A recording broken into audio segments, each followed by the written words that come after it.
I did graduate from here 3 years ago. However, I started in the business school. However, I did not end in the business school, which is kind of funny that now I'm speaking in the business school. I ended up, I had to take 2 GECs of Spanish, and I said instead of trudging through the snow, going and getting all of our stuff on, which I'm sure you guys are probably very relieved not to do that anymore, I said I'm going to go down to Mexico. And so traveled down to Mexico, lived there for 10 weeks, and ended up meeting the co-founder and also my best friend, Mr. Lights, down in Mexico studying. Came back, decided I was like, you know what? I don't need a business degree to do business, and I changed my major, and I graduated with the arts and science with a Spanish degree. Now, how much Spanish am I using? I order every single time at Chipotle in Spanish. Every single time. So what I'm going to be going over is kind of a little bit about my story, how I got started with real estate, how I got started involved in foreclosures, and then what led me up to realestateinvestor.com.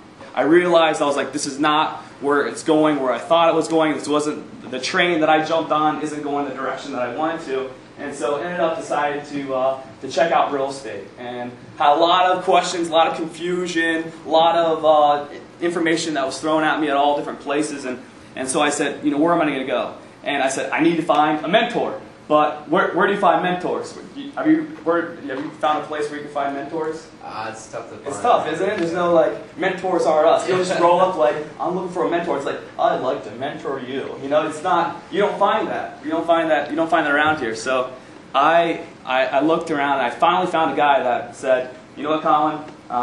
You know, I'll help you out. I'll do some sweat equity, and he helped me out. Took me under his wing, and with the $3,500 I spent, or that I had, spent $3,000 and had about $500 left in the account afterwards. Like just praying and hoping that this marketing run, I was like, I just threw the dice. Let's see if it'll work. And I put a yellow sign, or a yellow. It was one of those, the bag that you get on the mailboxes that have all the coupons on it. It was in every single one of those, and the whole 43230 zip code, which is Gehenna on the northeast side. And so every single one of them, and it was cool because I was driving around and I was going through all of Gehenna on that Sunday that I was delivered, and every single house had one of those yellow things. And I'm thinking, I just spent my savings, everything that I had on these things. People just throw it in the trash. I'm done. I'm going back. I don't know what I'm going to do. So luckily, I had some success. I can't tell you that it was skill. I have to tell you that it was a good amount of luck. But I did generate over $30,000 in my first 60 days, and it was doing wholesales. And for anyone that's telling you that you can't get started and you have to have tons of cash, you have to have tons and tons, you have to have a 700 credit score, well, I'm telling you right now, I'm your proof that a dude with a credit score that probably got way too many free T-shirts on campus and a few bucks can be able to do deals. And the way that I started was doing wholesales. All wholesaling is, when you don't have the money, I didn't have the cash to actually buy the property. I didn't have the financing to really be able to pick it up quick. I didn't have the hard money lenders. Those are the folks that give you money for rehab that usually are lots of interest rate, high interest rates, and lots of points. I didn't have that availability. So what I did was I just said, and what was your name? Aaron. Aaron. I said, Aaron. Let's say Aaron is living on the south side. His aunt just ended up leaving. He owns the house. He owns taxes on it. He needs to get out. He has this beautiful trailer in Ashtabula that he wants to go to. And so he's like, I got this beautiful trailer. It's got 1 bedroom. It's got 3 wheels. I don't need 4 because it's sitting right there. I got this nice piece of land on Ashtabula. And so he says, I want to get my money and run. So I say, I'm going to hook you up with $5,000 for your property. And he's like excited. And I bought properties for less than $5,000. I just actually bought a property for $1. $1 property. I'll give you guys the address after we're done. I'll look it up. And what it was is I had to clear off, there was liens on the properties. And so they said, I don't want this property anymore. Give me $1. Just get it off my hands. Just here. For $1, I'll give you the house. And let me do it. And so in this case, if the deal, if he said, yes, I'll give it to you for $5,000, I took the contract, I write it, and now I have a contract, right? I have this document. It's a signed agreement from me, the buyer, from him, the seller. And I take this contract and I say, I'm going to sell it. So then I go and talk to these rehabbers. And these rehabbers, they're out there hustling. They're doing things and fixing stuff that I don't even know. The Bob Vilas of Columbus. And I go and I take this piece of paper and I say, I got this house, gentlemen, and for $10,000, you guys can have it. So that's $5,000 that takes care of him. He's happy. He's going to Ashtabula. He's all good. And I'm taking that, and in a matter of one phone call, I'm adding another $5,000, which is what I call my assignment fee. That assignment fee goes on, and I make the money. It goes on the HUD. Everything's right there. Everything's seen. Everything is legitimate. Doesn't matter how much money you can make in any kind of business. If you're not doing it legitimately, ethically, you shouldn't do it. And with what we do, you can be able to feel comfortable with that. And with the way that Jan, what she does, she can feel comfortable with what she's doing. We are able to truly make huge amounts of instant profit from doing this. So I started making some money with this, but I realized, I was like, there's other ways to be able to systemize my business more so that I don't have to be as involved with it. So along with the wholesale, we started getting into foreclosures. It is a huge, huge, huge foreclosure rate right here in Columbus. And so I said, if this is a hotbed of foreclosures, if this place right here, Columbus, Ohio, has one of the highest foreclosure rates in the entire country, right up there with Vegas, right up there with Phoenix, right up there with some of the other areas, I got to check it out. I got to see it. And so what we ended up doing is taking Valid Real Estate Solutions, which is my LLC that we were doing the wholesales with, and we ended up taking it and focused on the foreclosure market. Foreclosure is the process by which the bank goes and gets their assets back. And so what that is that a lot of people you hear, has anyone heard the bank owns the property? I don't own my house, the bank owns it. That's wrong, okay? That is not right. The bank gives you the house. They say, here you go. What's your name? Renee. Here you go, Renee. Here's the house. But we're going to stick this lien. We're going to stick this huge lien called the mortgage. We're going to place that on there, and you cannot sell it. You can't do until this is paid off. And so they give you the house, but they say, here's the lien on it. And if you don't pay, we can be able to accelerate all the payments and say, you owe all this money right now, and if you can't be able to pay it back to us, then we're going to put you out. And so foreclosure is the actual process. After 90 days, it goes into foreclosure, and it can go back to the bank through what's called a share sale. So there's actually 3 ways to be able to invest in foreclosures. The first one is pre-foreclosure. The second, after share sale. The third is bank owned. Okay? Share sale can be very risky. Why? Because you've got to have cash. You have a good amount of money down to be able to pick up the property. You don't have to have all of it. You have to have a good amount down, and you have to be able to close fast. As well as also bank owned. She mentioned that as well. If it's bank owned, usually when it goes bank owned, it goes to a bank owned realtor. That realtor places it on the MLS and everyone is there. For me, I don't like competition. I want to have as many benefits to be able to make the deal work and to make it win as I can. So for me, I do pre-foreclosure, and I do pre-foreclosure through what's called a short sale. A short sale is real estate. In real estate is when the bank or lending institution is willing to sell its asset for less than the total debts owed on it. And what happens is that a lot of times, especially in Columbus, these folks, and Jan was talking about it, all these properties are very highly leveraged. All these properties, they owe $150 on it, and it's worth $150. So they go back behind in payments. They can't just list it with the realtor and be able to sell it and be done with it. It doesn't happen like that. So in those kind of cases, what do? Well, a lot of folks, they keep on making payments. Maybe they'll move out and try to get a renter in there. There's other options that people can do. But unfortunately, a lot of times, the banks or the people, they can't make the payments. So the houses start to go behind. After about 3 months, the bank starts the foreclosure process usually, after about 90 days. And so at that time, that's when it is what we call the pre-foreclosure stage. And during that moment, that's when we get in there. After the 3 months, it becomes public record. And what happens is that it goes on what's called a lis pendens list. And the lis pendens list is essentially a public notice with the bank filing suit against the homeowner to get the property back, which is essentially what the foreclosure process is. At that moment, when it becomes public knowledge, we all know about it. So all of us investors, we go and we have a direct mail. We have a direct mail program and a couple individuals that help us. So immediately, we are the first ones that get a direct mail piece to the homeowner that says, hey, we can help you out. Hey, you don't have to stick your head in the dirt and be an ostrich. We can help you out. And are we going to make money on it? Are we the Red Cross? No, we're not. We are in business, and we are in business to make money. We let them know every single time that we're going to do that. We are not there just to help them out. Is that a byproduct of us doing business? Yes, it is. And so with us being able to do the short sale, it allows us to be able to go to the bank and say, hey, look, bank, this seller, they have problems. Let us buy the property for less than what's owed on it, and then let them be off the hook. Cut your losses, bank. It's going to be a year. It's going to go to the share sale, and there's a big chance that there's no investors that are going to bid high enough, and you, bank, are going to end up buying it back, which is what Jan says is when it's bank owned. And so at that point, this bank could be a year down the road with no profits, with no money, with having these negative debts that is keeping them from being able to loan out other money to other folks, which is essentially how a bank makes their money.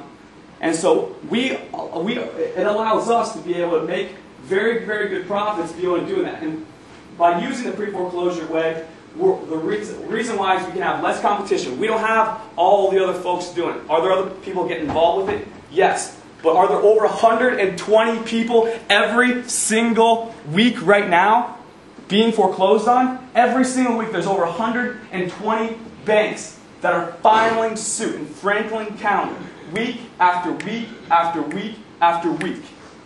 Is that wild? 500 people every single month. 1 out of every 72 people here is being foreclosed on. 1 out of every 72. You drive through a neighborhood, there's people right there and then that are being foreclosed on. And we have the ability to be able to help them out and be able to profit from that. How do we do it? The first part is the front end. We do the marketing. We get them to call. We take the phone call. We let them know what the options are. If they want to keep the house, great. We give them all the benefits, all the ways that they can be able to keep the house and that they can be able to be successful. And hey, that's great. You know what? There's a loan modification program. There's forbearance programs. There's all these things that you can do if you have the money to be able to do it, or if you have a friend or a relative to be able to help you out. Unfortunately, that's not the case. Unfortunately, a lot of folks, they say, you know what?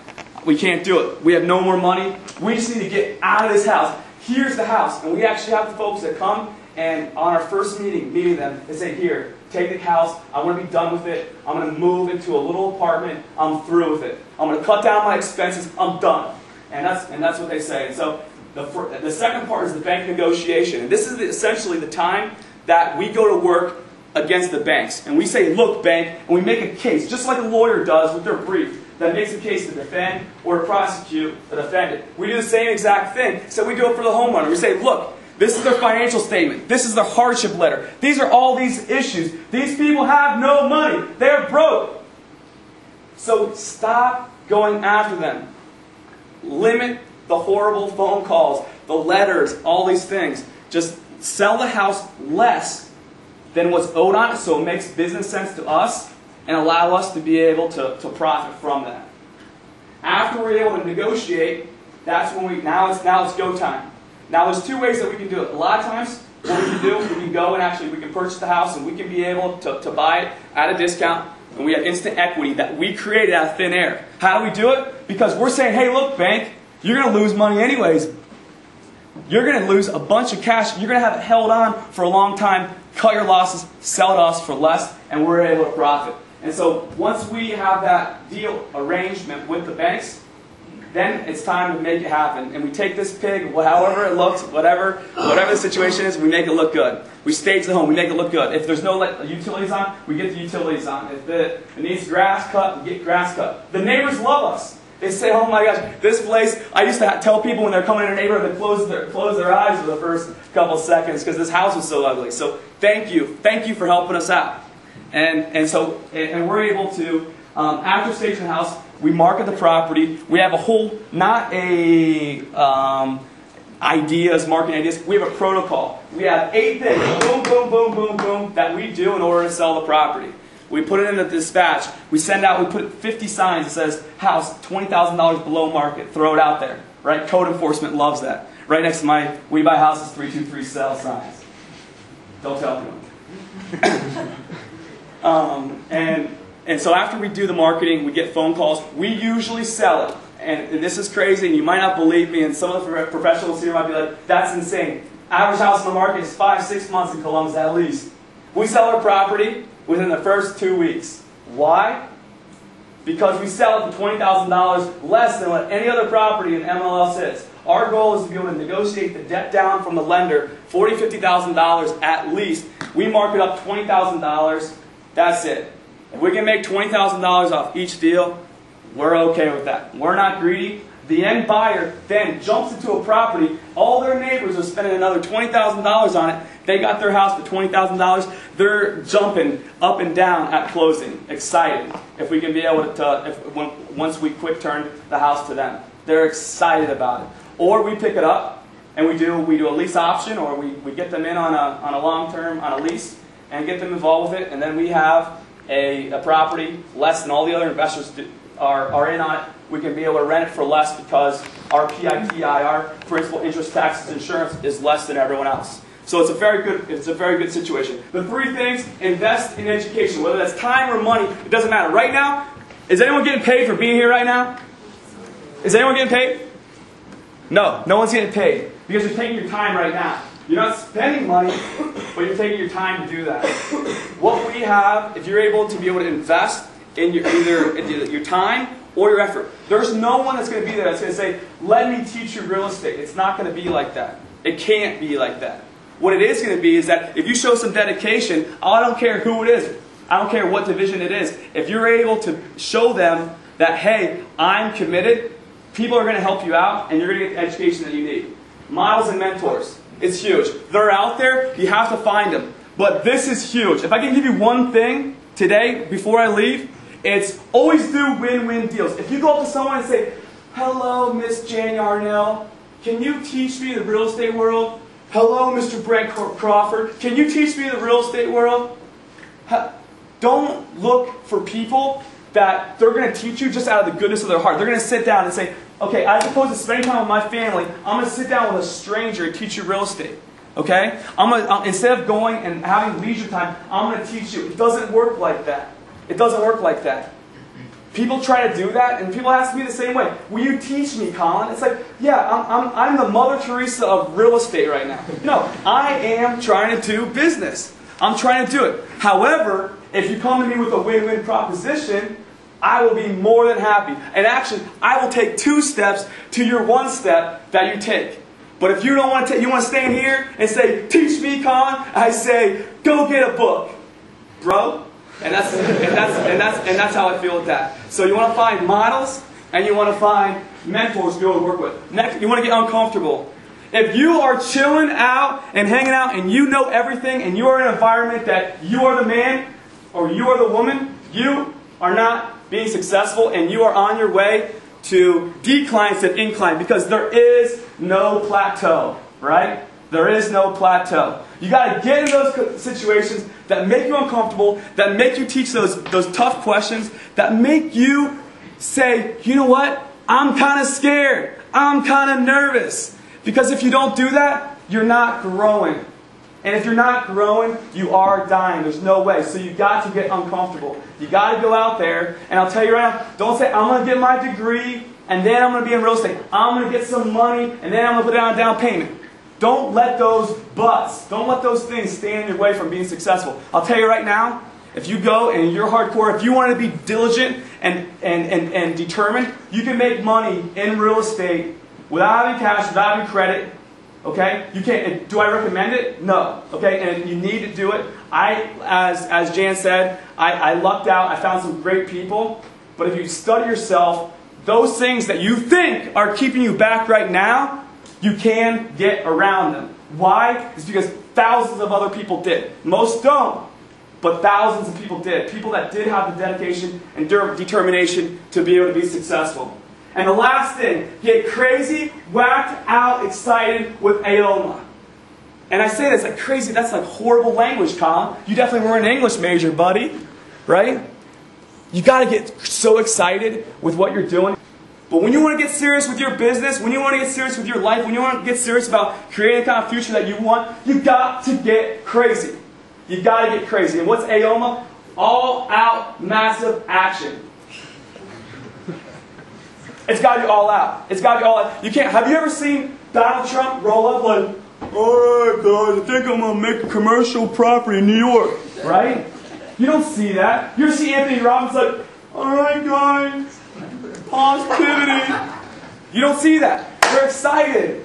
They're feeling it. It's in their energy. It's in their body. They got that energy. And if you can be able to take all these things together, whether it's foreclosure, whether it's being an excellent realtor with investors like Jan, whether it's commercial properties, whether it's lending, whatever it is, if you can take that excitement, find people to help you out, get uncomfortable, and invest in your education, you can be excited, you can be successful, and you can have that type of life that you want to have if you're willing to do that dirty, nasty, horrible four-letter word, which is W-O-R-K. Thank you very much.